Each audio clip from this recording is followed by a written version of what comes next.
학견이기 때문에 뭔가 이제 좀 제가 좀 부족하거나 좀 틀린 부분 아니면은 생각이 다른 부분이 있으시면은 이야기 도중에도 말씀해 주시면은 이야기하면서 자유롭게 토론하면서 진행을 했으면 좋겠고요. 오늘은 제가 4가지로 주제로 안 그래도 어떻게 정말 짠 것처럼 수익형하고 차익형 투자에 대해서, 그리고 이거는 나도 은행할 수 있다라는 거 제가 제목을 갖다 붙여봤고요. 3번 부채에 대해서, 그리고 마지막으로 투기꾼이라고 쓰려다가 좀 고쳤어요.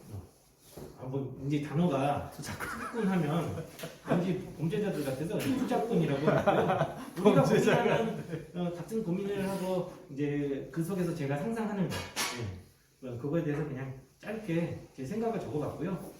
그러면 1번 우리 수익형 투자랑 차익형 투자에 대해서 제가 뭐 이렇게 좀 계산을 해봤어요. 수익형 투자랑 차익형 투자가 있는데요. 그러니까 아까 말씀드렸던 그 부분이요. 똑같이 2천만 원으로 수익형 부동산에 투자를 했을 때요. 수익형 부동산이라는 건 매월 월세가 발생되는 투자. 투자 원금 2천만 원으로, 그러니까 이거는 실제 사례, 이것도 실제 사례고, 왜냐면 저 같은 경우는 트윈파크, 인계동의 트윈파크 오피스텔에 지금 6천만 원이에요. 6천만 원짜리 오피스텔을 매입하는데 오피스텔은 대출이 많이 나와요. 그리고 대출 규제도 없고 지금도 그렇다고 하더라고요. 그러니까 DSR 잡히는 줄 알았더니 아니라는 거예요. 어저께도 전화해봤거든요. 오피스텔은 주택 다주택하고 상관없이 무조건 대출이 나오는 거예요. 이게 비주택이라고 그래가지고 이제는 비주택에 대해서도 이제 대출 DSR 잡겠다고 하는데 한다고 막 얘기 나왔어요. 그냥 해줘요, 은행에서. 그러니까 은행이 정권이 바뀌면서 지금 정부만 안 들어요. 그냥 해줘요. 그러니까 오피스텔은 70%까지 대출이 된다 이렇게 생각하시면 될 것 같아요. 그래서 4천만 원을 대출을 1.5%로 받았다고 가정했을 때 이자가 매월 4천만 원에 대한 이자가 매월 5만 원 내는 거예요. 아까 말씀하신 것처럼. 그러면 6천만 원에 대해서 이거 진짜거든요. 지금 그때도 35만 원, 지금도 월세가 35만 원이에요. 내 이자를 빼야 되는 거잖아요. 그러면 30만 원에 대해서 순이익이 발생되는 거예요. 매월. 이게 달콤하겠죠. 조금 달콤하겠죠. 30만 원에 대해서. 그래서 1년 동안 받는다라고 가정했을 때 360만 원. 2년 있다, 2년 계속 돈을 안 쓰고 모아둔다고 가정했을 때 4년이 되는 시점에서는 1,440만 원이 돼요. 이것도 사실 큰 목돈이 되는 거죠. 우리 애기 같은 경우도 1,000만 원짜리 오피스텔을 매입을 해가지고요.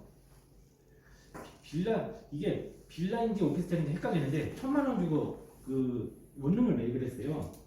근데 거기서 지금 30만 원의 월세가 나오고 있거든요. 근데 월세가 한 40만 원을 올릴 수도 있을 것 같긴 해요.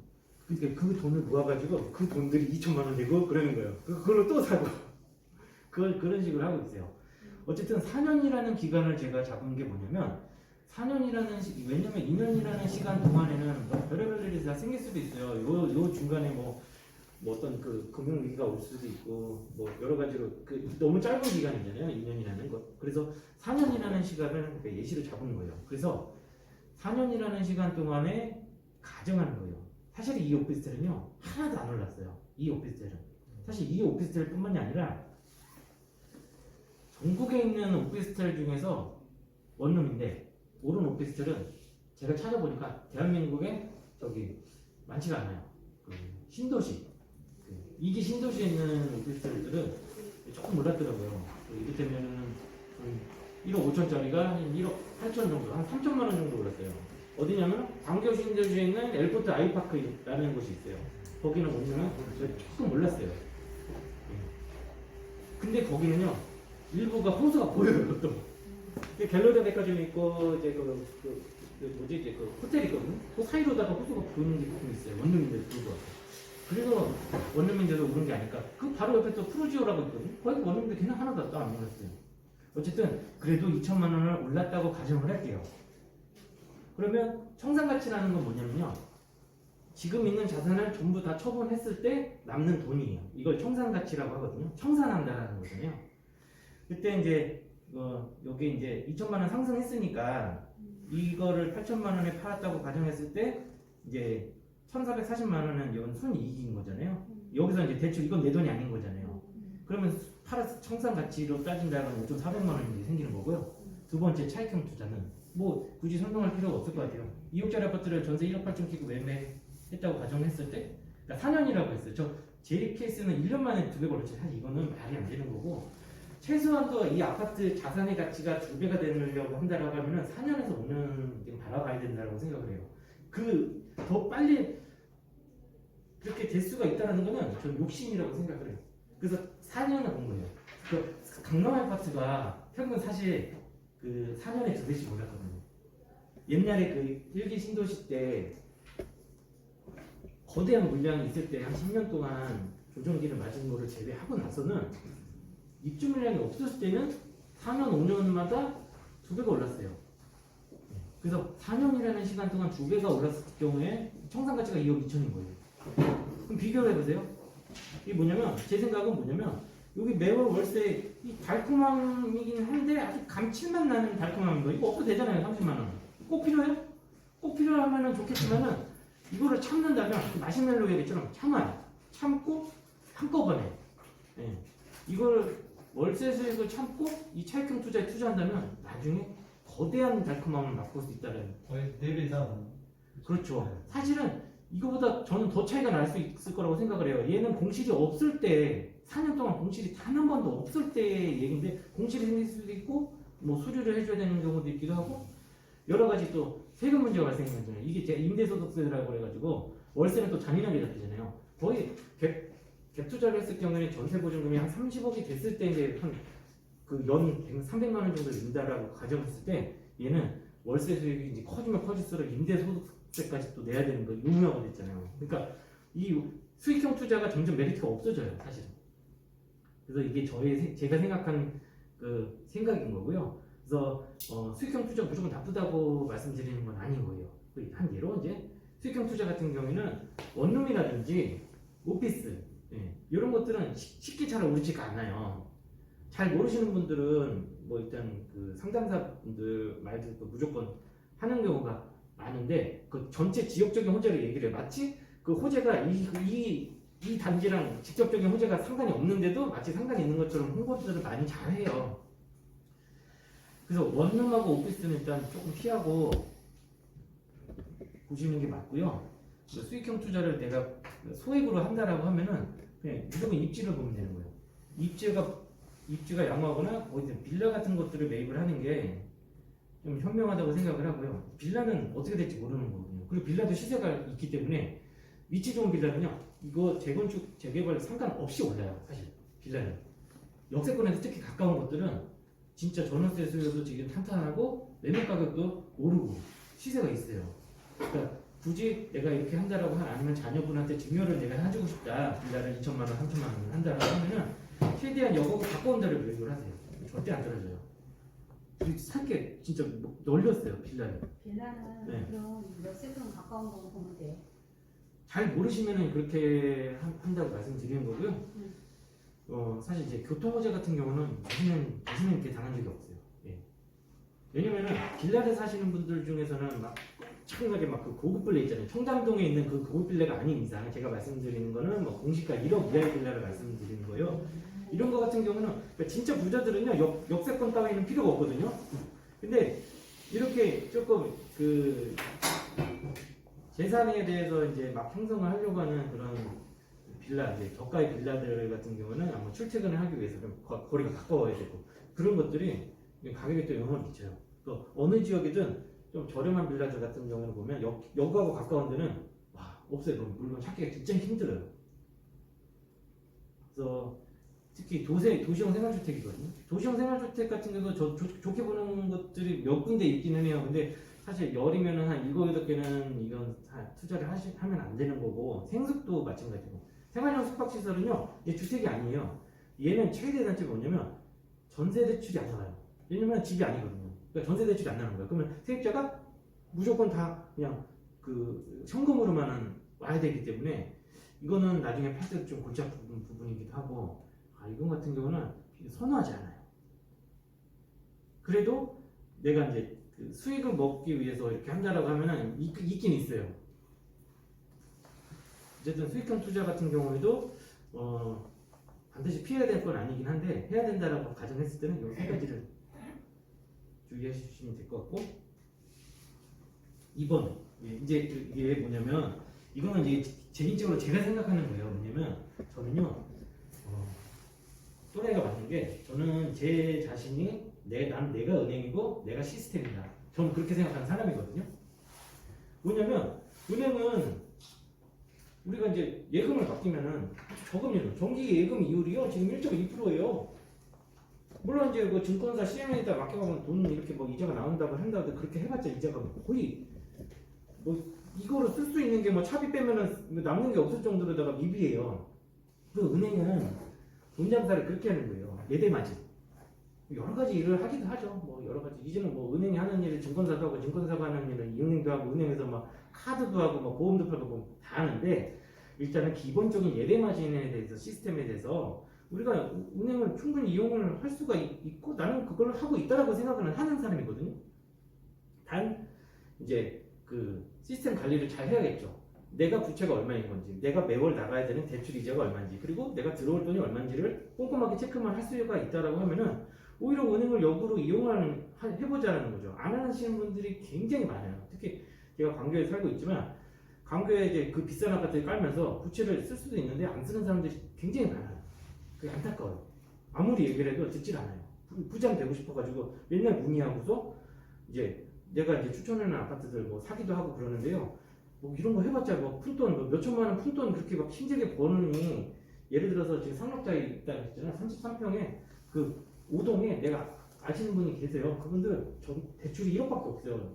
14억짜리 아파트에 대출이 1억밖에 없어서 아니 3억만 대출 받으셔가지고 뭐 이렇게 그 서울에 뭐 갭투자 해가지고 아파트 이렇게 살 수가 있다. 서울에 나홀로 아파트라도 사셔라. 예. 서울 같은 경우는 나홀로 아파트조차도 몰라요. 근데요 3억이 안 나와요. 있는데 4억 나오기 어려워요. 저 2억 5천 일반적으로는 그렇죠. 나오던데. 그래서 사업자 대출에 대해서도 곧 설명해 드릴 거예요. 그게 뭐냐면 이게 진짜 이게 생각을 바꾸면 한 사람의 인생이 진짜 바뀔지도 모른다고 저는 생각을 하는 거예요. 왜냐면은 내가 아무것도 하지 않으면은 아무것도 일어나지 않는 거예요. 근데 할 수가 있는데 이게 우리 형도 마찬가지거든요. 5억이 더 나올 수가 있는데 안 받는 거예요. 이제 무서워서. 이게 예를 들어서 그 3억을 은행에 돈을 빌렸을 때 이자 한 120만 원 정도? 이제 사실 이게 이율이 또 다 다르니까 평균적으로 그 정도 이자를 다들 내고 계신데요. 3억을 대출 받을 때요. 3억 5천을 대출 받는 거예요. 처음부터. 그 5천은 한 2년치, 3년치 이자 대출 받을 거를 미리 받아내는 거예요. 그러면 내가 내 급여에서 이자가 나갈 일이 없는 거예요.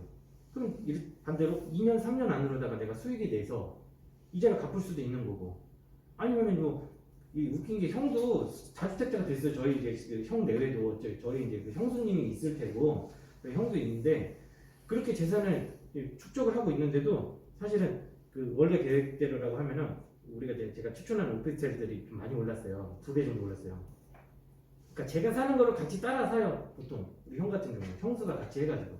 근데 형은 이제 그 대출 이자 내는 게 무서운 거죠. 웃긴 게 거기서 이제 그 수익을 받잖아요. 그럼 팔아가지고 대출 이자를 갚으면 되네. 또 그렇게는 안 해요. 또 오를 거라고 본인도 생각하면서 이게 말이 안 맞는 거거든요. 그럼 대출을 적극 활용하면은 진짜 굳이 다른 거 할 필요 없이 이런 거 뭐하러 다주택자가 돼가지고 뭐 푼돈 몇천만 원 벌겠어요. 내가 이렇게 그 대출 있는 거를 받아가지고 한다라고 하면은 굳이 다른 걸 할 필요가 없는데 그 다음 얘기 나와. 그래서 저는 그렇게 생각하는 거죠. 은행 이제 뛰는 놈 위에 나는 놈이 있다라는 거를 말을 좀 변형해서 날아다닐 수가 있다라는 거를 제가 말씀드리고 싶은 거고 이게 제가 이제 생각하는 시스템. 은행은요, 제가 그냥 아까도 말씀드린 것처럼 1% 이자를 주고 그 돈으로 대략 한 3% 정도 때 대출이 나가요. 그래서 제가 은행에 1,000만 원을 예금을 맡겼다고 가정할게요. 그 은행은 정기 예금 이자 1%, 1.2%에서 얘네들은 또 세금이 있어요. 19.4%가. 요 이자 과세라는 부분이 있어요. 한 4만 원 정도 이제 또 공제하면 내가 1,000만 원을 은행에다가 예금했을 때 2년 후에 그 만기 시에 이제 원금하고 이자가 1,020만 원인 거예요. 그러니까 이자가 20만 원인 거예요. 거의 미비한 거죠. 근데 은행은 내 돈을 내가 1,000만 원 맡긴 이 돈으로다가 다른 대출 고객한테 이제 빌려주고서 한 3.5% 지금 최저로 받을 수 있는 게 3.5%예요. 그러니까 신용등급이 더 좋으면 그거 우대 해가지고 뭐 카드 이것도 쓰고 저것도 쓰고 하면 좀 더 받을 수는 있어요. 그러니까 지금 3.5%까지도 받을 수 있거든요. 그렇게 이자를 나가가지고 이게 24개월 2년 동안 약 한 70만 원 정도의 은행은 순수익이 발생되는 거예요. 예대마진 같은 경우는 이제 50만 원, 이제 저한테 이제 20만 원 줘야 되니까 예대마진 50만 원이 발생하는 거거든요. 그래서 역으로 이 불안한 시스템. 저는요 은행에서 4%대 이자를 빌려요. 저는 그래서 평균 그러니까 이게 제가 연 20%라고 말씀드리는 게 뭐냐면은 이게 정상이라는 거예요. 사실은 저는 연 100% 이상 수익을 발생시켰어요. 뭐 제가 제 거 다 봤잖아요. 아파트에서 얼마큼 몰랐는지. 그래서 제가 은행으로부터 1,000만 원을 오히려 대출을 받아요. 네. 근데 나는 이자를 매월 33,000원씩 은행에 이자를 내야 돼요. 매월 내야 돼. 네. 근데 저는 그 1,000만 원에다가 매매가 1억짜리 전세가 9천 낀 거, 그 1,000만 원이 필요한 거잖아요. 그거를 내가 갭 투자를 하는 거예요. 그 저는 시간을 더 길게 잡았어. 네. 이 자산이 2배가 되는데 5년을 잡은 거예요. 5년 동안 1억짜리가 2억이 되는 거예요. 그리고 5년 동안 이 33,000원을 5년 동안 납입을 했을 때 이자가 총 200만 원이거든요. 이걸 총상가치로 팔았어요. 이제 2억을. 그럼 9천만 원은 전세돈이니까 내 돈이 아니고 이거 1,000만 원에 대해서는 또 은행 돈이고 200만 원에 대해서는 내가 총 이자를 낸 거. 그러면 1,000만 원에 9,800원이 됐네. 800만 원이 됐네. 이 결과가 발생되는 거예요. 수익률 몇 프로예요? 이거 1000%예요. 네. 그러면은 연 200% 수익이 발생된 결과물이 탄생이 된 거죠. 결론적으로. 아니요. 맞잖아요. 물론 세금은 제외하고 세금 절반 냈어요? 그러면 500%네요. 세금 절반을 냈다고 가정했을 때. 그러니까 저는 그렇게 생각하는 거예요. 나는 내가 은행보다 낫다.